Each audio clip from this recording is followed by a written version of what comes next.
Some of the new uncommons they're making for the upcoming Theros set are absolutely insane. You can combine one card with this card and just win. Greetings, owners of fine luxury cardboard rectangles. We are here today to talk about an exciting Theros Beyond Death spoiler. My lord, this card is actually so exciting that it's got me revved up in terms of wanting to deck build around it. And if you're someone who's stuck around on this channel for a while, you'll know that I rarely get in the mood to actually kind of craft different combinations to use. But this card makes me think of an old school deck that I used to pilot a long time ago. So what I want to do today is we'll start off with the spoiler, and then I'm going to talk about a bunch of cards that you can use with this from the olden days, and then tell you the one card you use with it that just breaks the game and you win. All right, so we're going to dive right in, take a look at the spoiler. What you're seeing on the screen right now is Siona, Captain of the Pyleas. It kind of looks like Please to me as well, but anyways, she's the captain of pleasing. I like the sound of that. So, one white, one green, one colorless for a 2/2 legendary human soldier. When Siona, Captain of the Pyleas, enters the battlefield, look at the top 7 cards of your library. You may reveal an aura card from among them and put it into your hand. Put the rest on the bottom of your library in a random order. Whenever an aura you control becomes attached to a creature you control, create a 1/1 white human soldier creature token.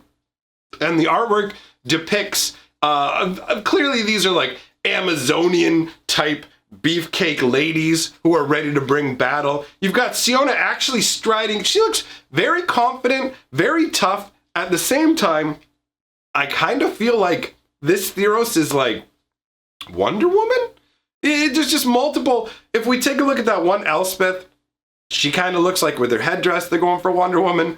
The Siona here has got this Wonder Woman vibe to her as well. So I don't know, man. Maybe I feel like I've seen in previous Magic artwork, like there's old versions of, who is it? Is it Gideon? Yeah, and they made him look like Wolverine, right? So like they made him look like Hugh Jackman.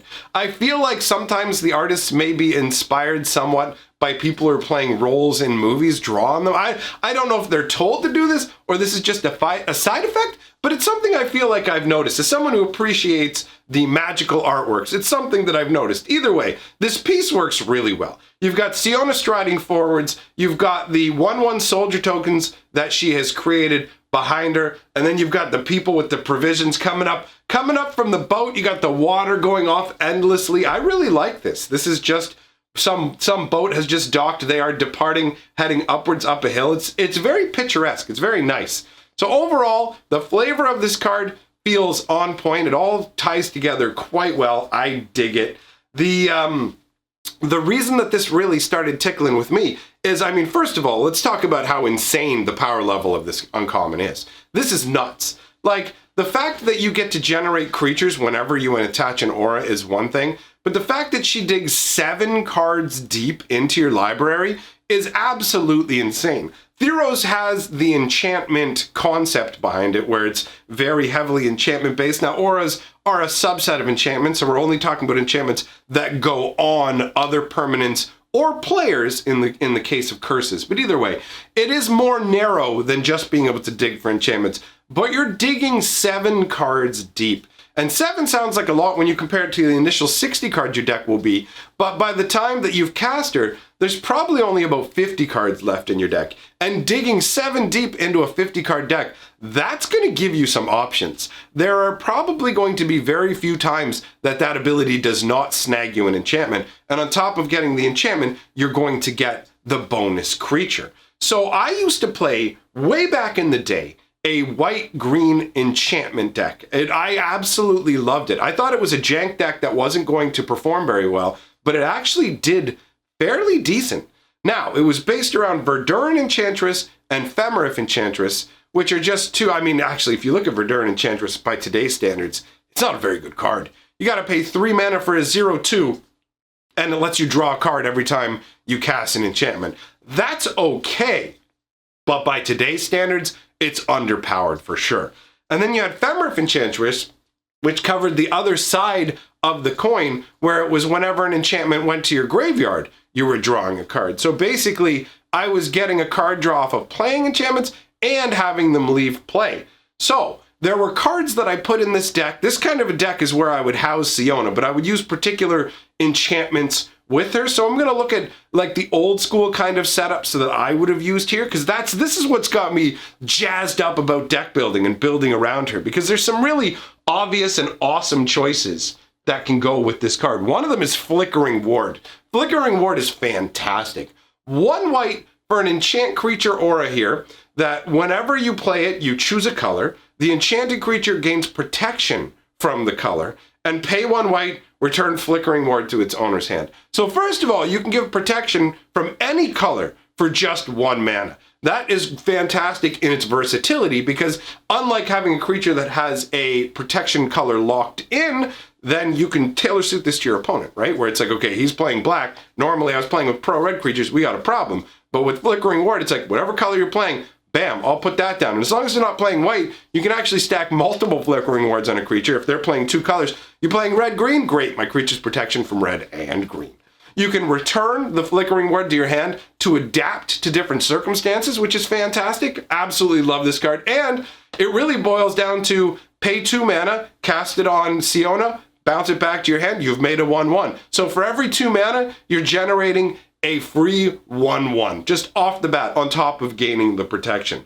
Now, there are other setups that I used to keep the enchantments flowing as well. One of the enchantments I really enjoyed was Rancor. It's an extremely, extremely powerful card that I'm sure a lot of you are familiar with. 1 green for an enchantment that gives +2/+0 and trample to the creature that it's on. When Rancor is put into the graveyard from play, you return Rancor to its owner's hand. And the flavor text is awesome. Hatred outlives the hateful. This is some amazing artwork. Kev Walker nailed it here. The hatred outlives the hateful is such a cool concept, and the artwork is intense. It feels powerful and a little dark. So Rancor is pretty solid, right? I mean, you're getting a lot for your 1 mana, and yes, it goes back to your hand when it goes to the graveyard, but how do you get it to the graveyard effectively? What are you going to do? Just keep putting it on your little 1/1 tokens and running them in? That's an option. But what I actually really liked combining it with was Faith Healer. This is where things get really dirty. With Faith Healer, she's one white and 1 for a 1/1 cleric. You sacrifice an enchantment and you gain life equal to the sacrificed enchantment's total casting cost. And the flavor text says, the power of faith is quiet. It is the leaf unmoved by the hurricane. I always thought the concept of this card was a lot of fun, because in the real world, people think of faith healers as someone aligned with like an earth religion, and they don't really have the ability to affect any kind of healing. But in Magic the Gathering, there are gods and other things where people can tap into magical forces and actually use their faith as a healing capability. And the idea of using it to, like, you using your faith to heal an actual angel, a servant of a god, it's just a really cool flavor depicted in the artwork.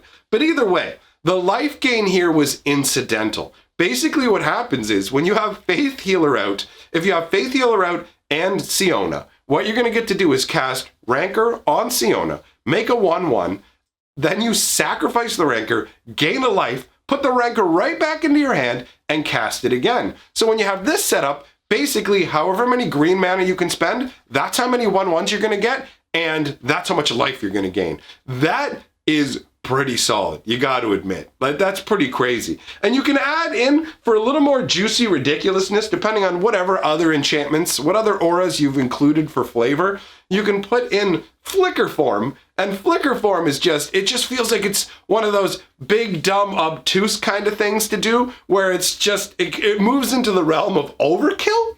Because Flicker Form is 1 white and a colorless to enchant a creature, so you're going to get a 1/1 off of that. And then you can pay 2 white and 2 colorless, and you can do this, remember, you can do this like multiple times. This is a multi-use kind of enchantment.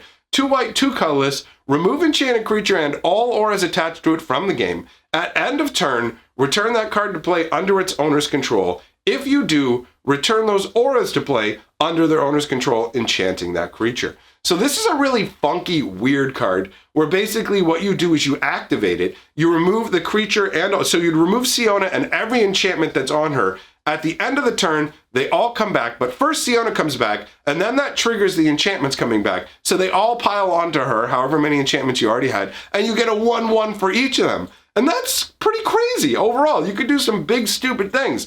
But honestly, the absolute dumbest thing that you can do with Siona, at least as it looks to me at this current point in time, is to use a little old card called Shielded by Faith. Now this only showed up in a few like commander products and then the Gideon signature spellbook. So these aren't kicking around everywhere. It might not be something that you're aware of. But anyway, Shielded by Faith is 2 white and 1 for an enchantment that gives the enchanted creature indestructible. Now, indestructibility is nice and all, but what really matters is the next ability. Whenever a creature enters the battlefield, you may attach Shielded by Faith to that creature. So basically, what happens is you play this on Siona, right? And then you get yourself your 1/1 token. And then you play Shielded by Faith, not play it, sorry, but Shielded by Faith triggers once that 1/1 token comes into play, and you have the option to attach Shielded by Faith to that 1/1 token. And then, oh look, Shielded by Faith and Aura just got attached to another one of my creatures. I guess I make a 1/1 token. And then Shielded by Faith is like, hey, do you want me to go over there? And you're like, you bet I do! It's infinite tokens. That's what happens. You play this down, and you can make as many 1/1s as you want. That is absolutely insane. This is a 2-card combo that generates an infinite-sized army. It's not, add in anything that gives you like a life whenever a creature comes into play or any other resource, and you can also add infinite life to the pile or whatever you want. But it's literally a 2-card combo that just straight up, unless your opponent has something to deal with the giant army before you can attack with it, just wins you the game. And that's absolutely insane. But for me, I was just happy to run into a card that got me excited, thinking about an old school deck that I played, got me thinking about what would I use with this card? Because some of the stuff like Flicker Form didn't even exist back when I was playing my Enchantress deck. This was a long time ago. We're talking in the 90s. I'm a magical dinosaur, all right? So, my friends, let me know what you think about all of this. Do you think that this is too insane? I mean, obviously, this isn't a combo that's going to be tearing up standard because it's not standard legal. But still, 2 cards, infinite creatures, seems pretty nutty. I'll tell you what's not nutty. Picking up merch from my merch shop. Look at this. This is what it looks like. See how beautiful it is? I'll tell you right now, people will kiss you. People will kiss you on your mouth if you own this kind of merchandise. And if you think you're ugly, well, maybe you are. Buy one of these bags, put it over your head, or buy a shirt and wrap it around your head. Either way, just buy the damn merch. Make a purchase, okay? This is some hardcore high-pressure sales tactics. I know what I'm doing, all right? I'll call you ugly to your face. Buy a bag or something. So thanks for coming by, everybody. And remember, together, we are the 6th color of magic.